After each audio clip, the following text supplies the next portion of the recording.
Good evening, Dr. Beth Fisher. How are you tonight?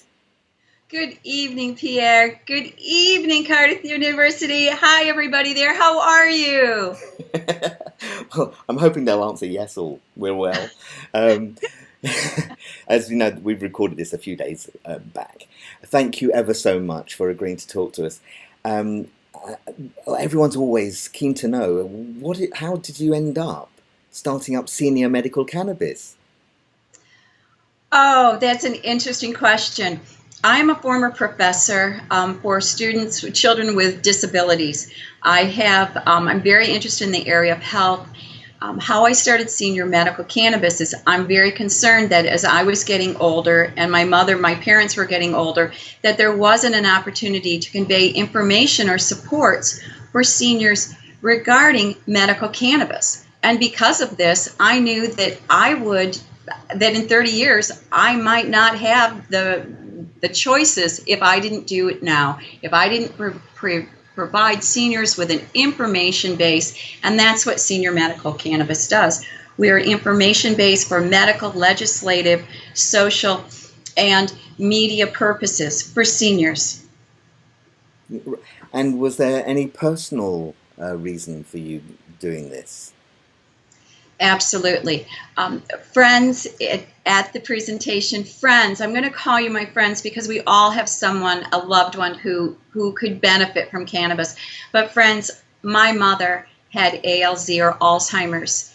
It was a very dramatic decline. It started about 2000 and 2000. She lost the love of her life. It was a downward cycle.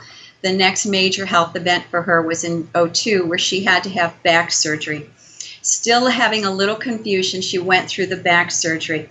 During that time, they gave her opiates for pain, Pierre. That's what they did.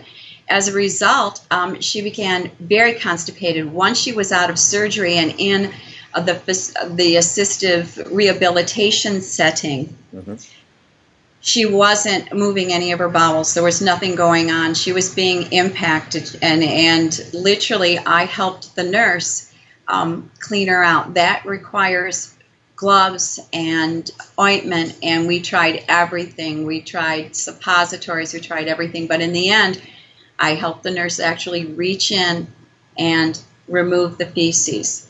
That was very painful for my mother. It was very painful to do that for her, knowing that she needed it. And also, I could hear my aunt on the other side of the room saying, "Why won't you open the door?" To which, you were helping someone. The reason is, it's true to my heart, is that I want better for my mother than she had.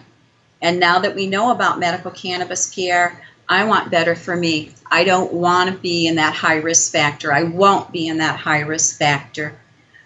With cannabis helps to insulate and prevent the protein, or we call it plaque, from building in the brain. Doing everything I can, from mental exercises to meditation to yoga, and using cannabis as the medical option I have to stay healthy, to continue my anti-aging life.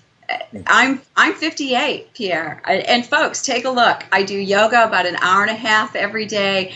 I grow. I teach seniors and growers how to grow better.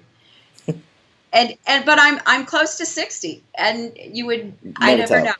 No. You'd never tell. So that's why we did. I did it because I wanted to make sure I had the best medicine possible.